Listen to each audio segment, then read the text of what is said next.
Hi, welcome to Street Priests Ministries. I'm your host, Brother Jay, as we're taking the Gospels back to the streets.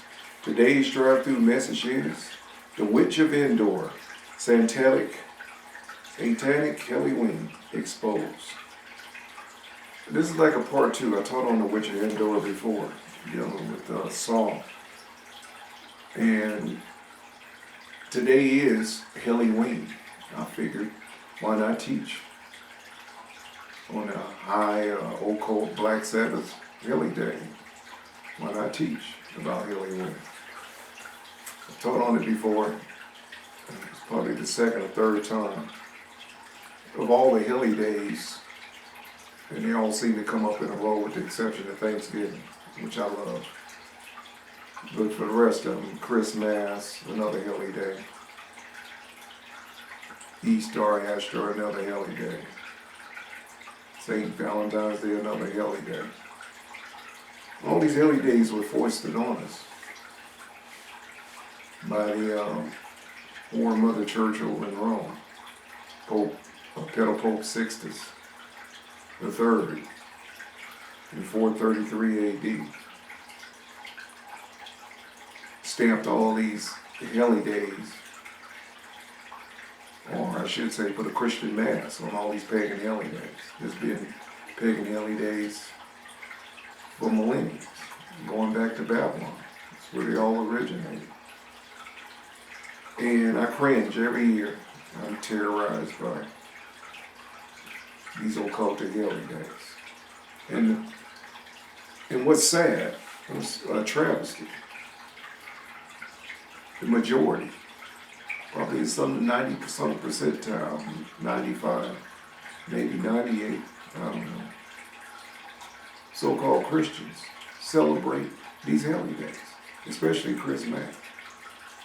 That's probably 99%. It's sad you got cults that don't even recognize Christmas, like a Jehovah's Witness, and I think the Mormon code might be some others.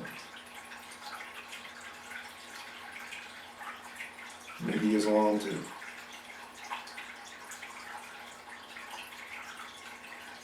But of all people that should denounce these Hilly Days, it should be Christians. But no. They go head over heels, more than anybody. And the guy we're teaching on, it's amazing, typifies the Christian church world, because he was that type of guy too, that refused to obey God's orders on following paganism, witchcraft, tradition, and he goes to a witch. That's where the story's going to pick up. And that's pretty much New Age Christianity right now. Got a lot of Christians, so-called, put that in quote, sitting up in the synagogue of Satan, Mason temples, thinking they're Christians. The Bible said no man can serve two masters. This is Satan's Hilly Day. It's got nothing to do with Christ. Like I said, it's rubbish down by the Mother Whore Church over in Babylon, or over in Rome. That's following Babylonian traditions and busy putting the Christian mass on pagan traditions. They had nothing to do with it. You don't see no early Christians anywhere in the Acts 2 church celebrating any of these pagan holidays. Nowhere can you find it in the New Testament. You can find it in the Old Testament saints celebrating God cursed them, vomited them off the land like he said he would. They was observed the pagan heathen Hilly Days that involved child sacrifice. All of them did, including Hellyween. Every single one. Why you think the children's included in all these Hilly Days? They were sacrificed. Now I'm going to teach briefly on Hellyween, give you a backdrop of history. I've done it 2 or 3 times, like I said in the past, but we have new people that haven't heard me teach on Hellyween. Hellyween is traced back to the Druids, the Celtics.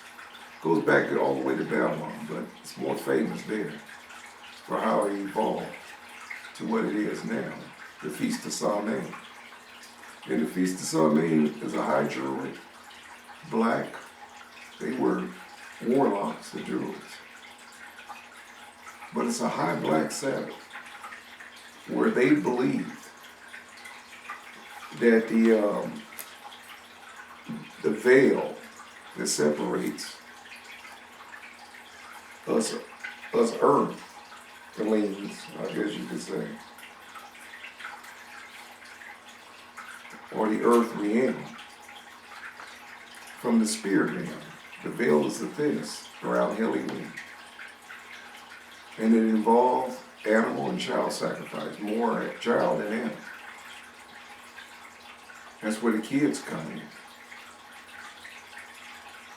in. And what they would do, because this is around the harvest time too as well. The fall is harvest time. You get a good harvest.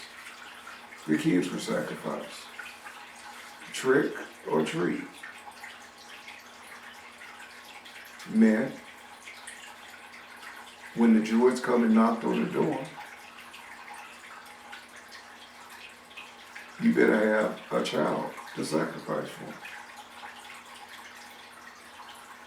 Or they would take a servant, a child, or whatever. But if you had,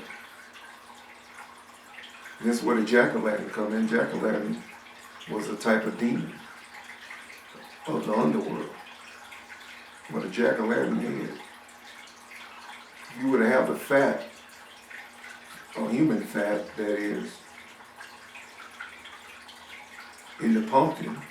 You know, pumpkin, jack-o'-lantern, that pumpkin, they would pass by your house. And the demons were appeased by you already sacrificing a child. And your house was spared.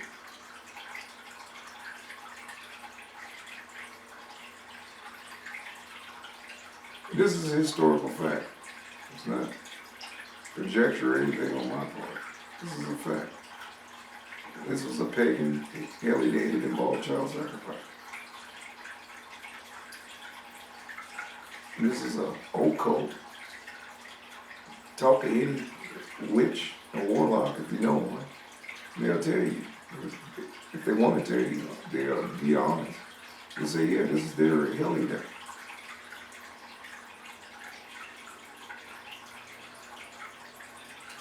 Now, fires are usually going around this time. Burning, it's like rituals.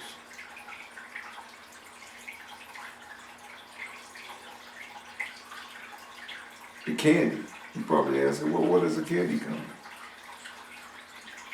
They would also set outside the door candy, cookies with raisins to appease the spirits. I call them demons, because what they are, to appease the demons. That's what the candy comes in for.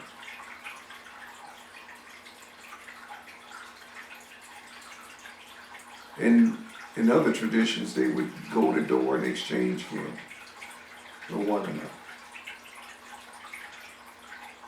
They did both.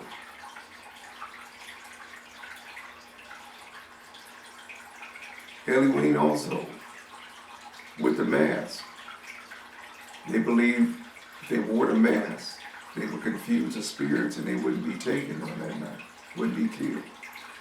They all were taken and drugged to the underworld by a demon.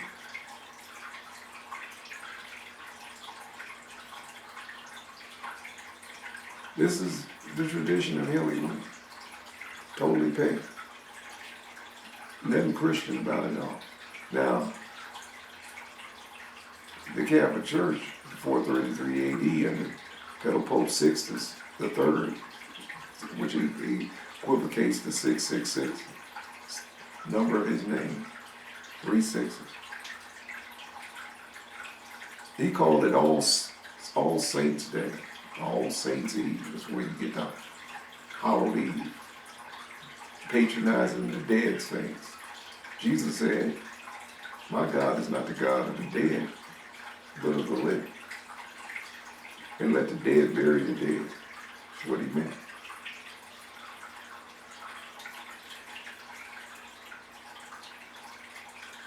Celebration of the dead is pagan.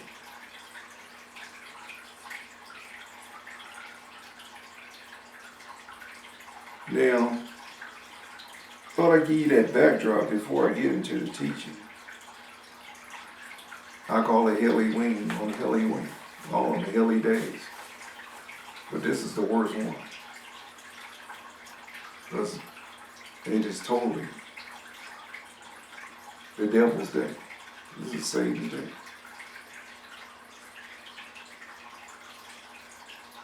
Even Antoine LaVey, founder of Satan's church, the satanic church, over in Frisco,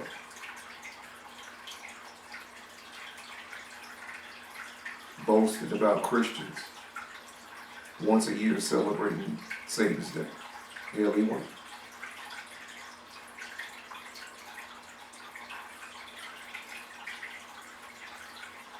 And I'm saying you shouldn't.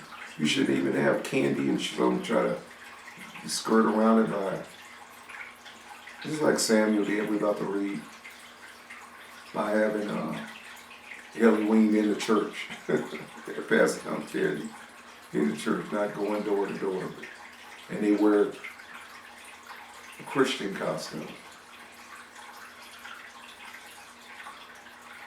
They're still observing an occultic holiday, no matter how you dress it up.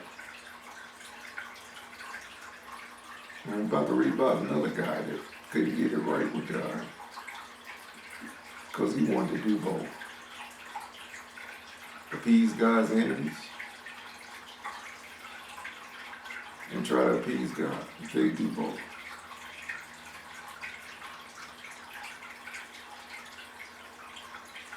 So I said, don't wish me a happy, helly anything. I was celebrating these satanic holidays.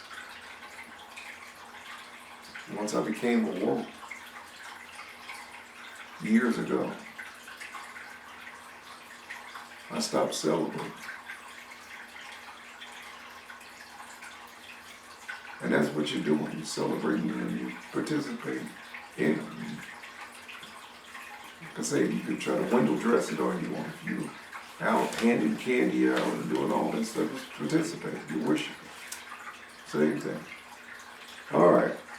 Let's go to 1 Samuel 28:30. That will give you that little historical background on Hellyween. Now, like I started out saying earlier, Samuel is a coward. He typifies the church world of today, cowardice. Some refuse to, I've heard them say, oh, I don't have anything to do with politics. That's a cowardly approach too, because America is a Christian nation. Well, when you participate as an American Christian in politics, that's why we had nothing but globalist demons before Trump in the White House. Every single one.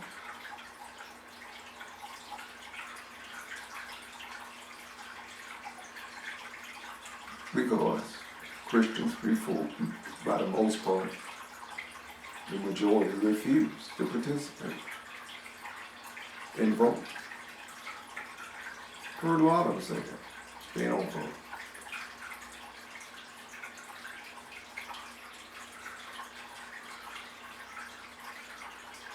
They don't speak out on abortion. They can go on and on.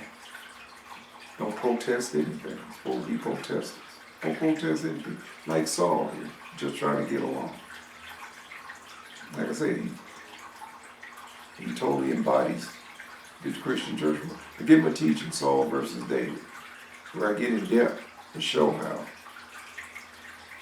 he represents the modern Christian woman, quote unquote. 1 Samuel 28:3.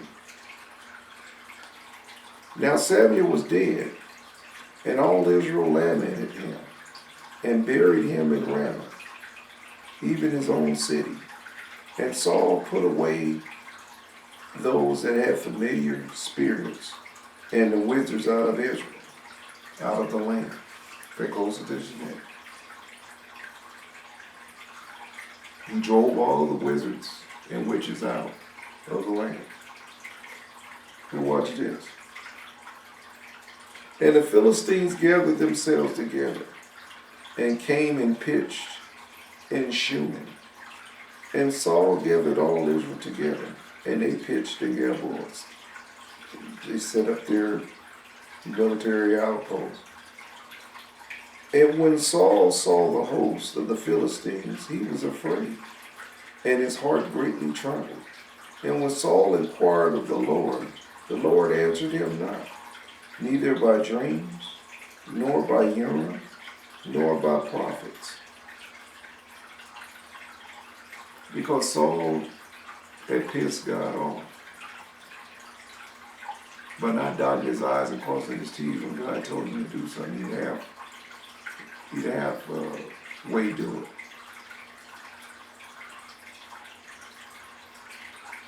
And then would argue with Samuel to justify why he didn't do what the Lord told him to do, where he felt it was better to do it his way. Like I say, you see, draw the same analogy to the Christian church today.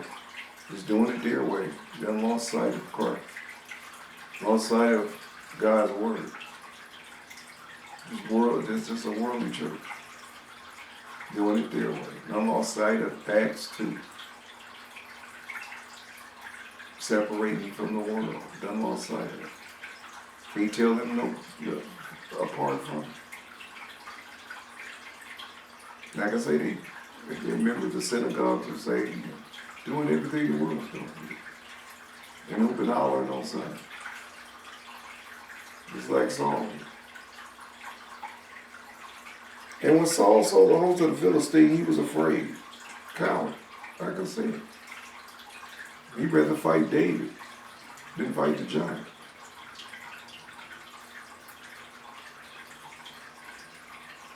And his heart greatly trembled. Coward. And when Saul inquired of the Lord answered him not, neither by dreams, nor by Urim, nor by prophets. Then said Saul unto his servants, seek me a woman that hath a familiar spirit, a witch. Go find me a witch.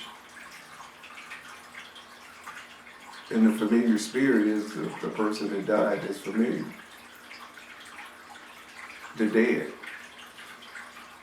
Go find me a medium and communicate with the dead. Now this nation here is saturated, thanks to Hellyween, normalizing witchcraft and sorcery.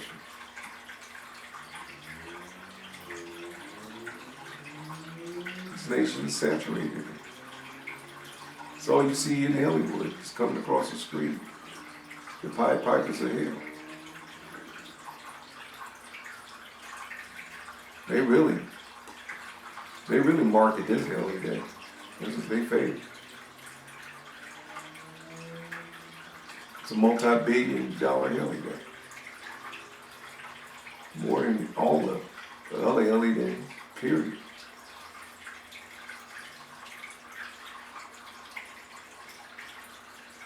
And when Saul inquired of the Lord, answered him not.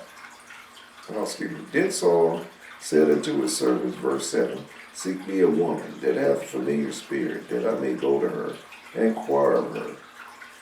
And his servant said unto him, behold, there is a woman that hath a familiar spirit in Endor. They knew exactly where she was. And Saul disguised himself and put on other raiment, and he went, and 2 men with him. And they came to the woman by night.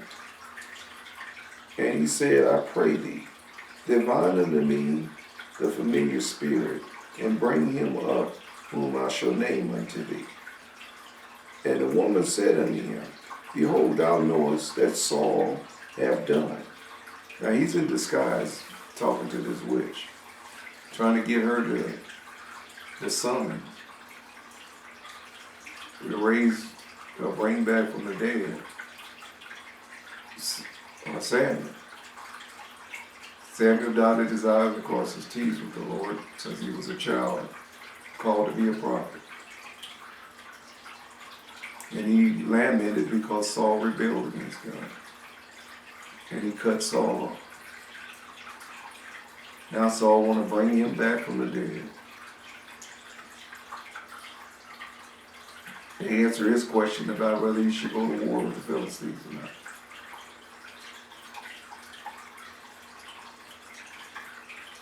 Now, the reason it's called a familiar spirit, because it's a demon. It's not your loved one that comes back. Christ made it clear. Once you die, he said there's a vast gulf between this world and the world of the dead. And there's no coming back. That's what Christ said.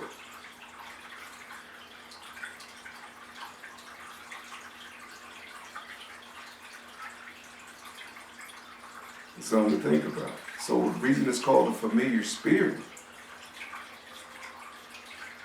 is the spirit is a demon that's familiar with the person that you summon. All of us got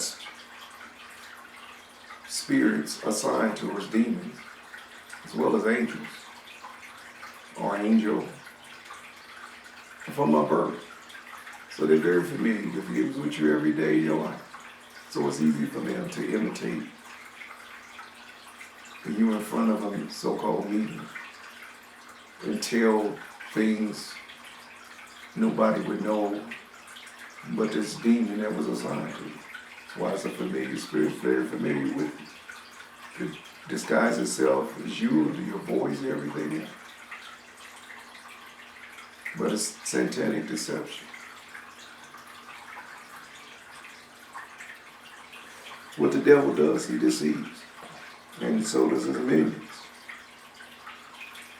And I don't believe for a second that this witch brought back the real Samuel. I believe it was exactly what I just told you. Familiar spirit. A demon playing the role. I pray thee, divine unto me by the familiar spirit, and bring him whom I shall name unto thee. This is 1 Samuel 28 verse 9. And the woman said unto him, Behold, thou knowest that Saul hath done, how he hath cut off those that have familiar spirits and killed them, and the wizards out of the land. Whether then layest thou a snare for my life, to cause me to die? And Saul sware unto her by the Lord. See, when you get off, you go way off, or it's backsliding.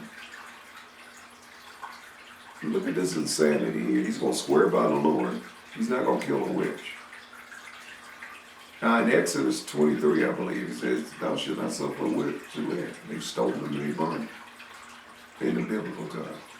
And the reason why, a witch, wizard, whatever you want to call them,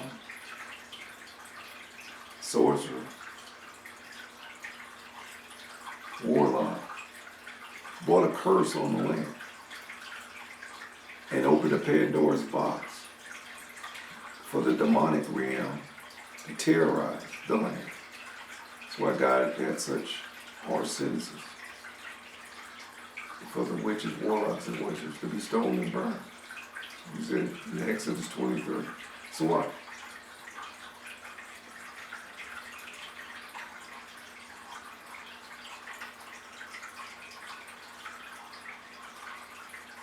Wherefore thou layest a snare for my life, to cause me to die. And Saul sware to her by the Lord, when you're off, you're off, saying, as the Lord liveth. Look at this meeting. Like I said, typifies the church world today. They swear those in the synagogue and say, you know, amazing. No different than what he's doing here. The wizards out of the land. Wherefore thou layest a snare. And Saul said, I swear by the Lord, saying, as the Lord liveth, there shall no punishment happen to thee for this thing. Then said the woman, whom shall I bring up to thee? And he said, bring me up Samuel. And when the woman saw Samuel, she cried with a loud voice. And the woman spake to Saul, saying, why hast thou deceived me? For thou art Saul. And the king said unto her, be not afraid, for what sawest thou? And the woman said unto Saul, I saw gods ascending out of the earth. And he said unto her, what form is he? And she said, it's an old man cometh up, and he is covered with a mantle. And Saul perceived that it was Samuel, and he stooped with his face to the ground and bowed himself. He bowed himself to a demon, pretending to be Saul, even though he didn't see it. The witch saw it. And Samuel said to Saul, why hast thou disquieted me to bring me up? And Saul answered, I am sore distressed, for the Philistines make war against me, and God is departed from me, and answered me no more.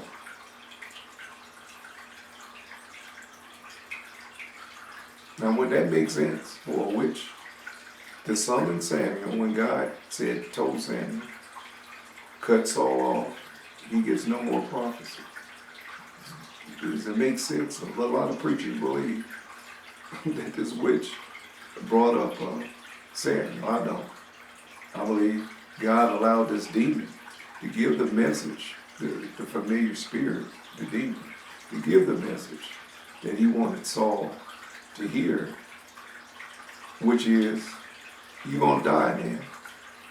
I'm sorry, I jumped the gun with you.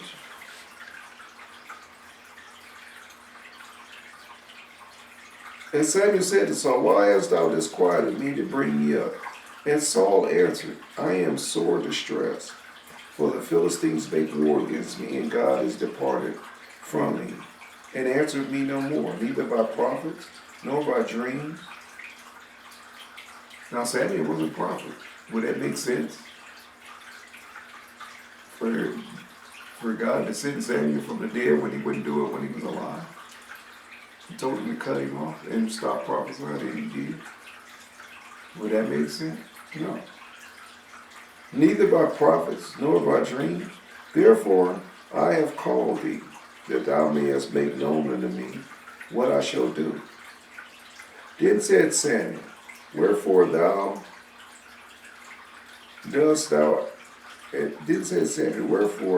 then dost thou ask of me, seeing the Lord is departed from thee, and has become thine enemy? And the Lord have done to him as he spoke by me.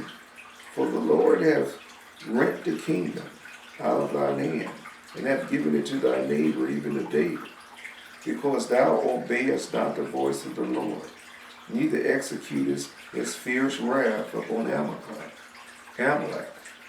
Therefore hath the Lord done this thing unto thee this day. Moreover, the Lord said also, and the Lord said, and moreover, the Lord will also deliver Israel with thee into the hand of the Philistines. The Lord's going to allow them to win, the Philistines, the victory. And tomorrow thou and thy sons shall be with me. The Lord also shall deliver the host of Israel into the hand of the Philistines. He said, tomorrow you're going to die, you and your sons. And you're going to be with me. That's the demons speaking. You're going to be with me in hell. Let that settle in for a minute.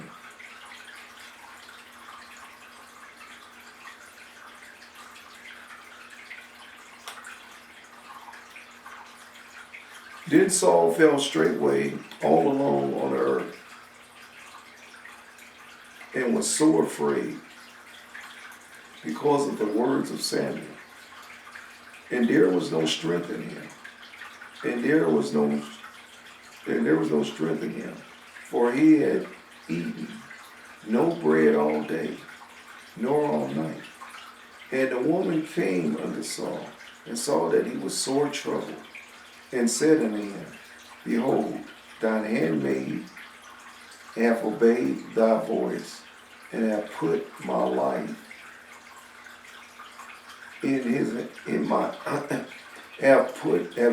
let me reread that again.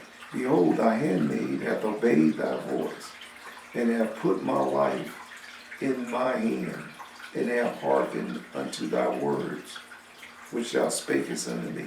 Now therefore I pray thee, hearken thou also unto the voice of thine handmaid, and let me set a morsel of bread before thee. So the witch is going to feed him. And he's going to eat the witch's food.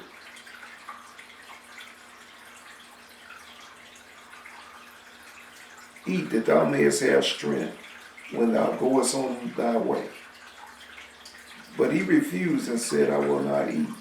But his servants together with the woman compelled him, and he hearkened unto their voice.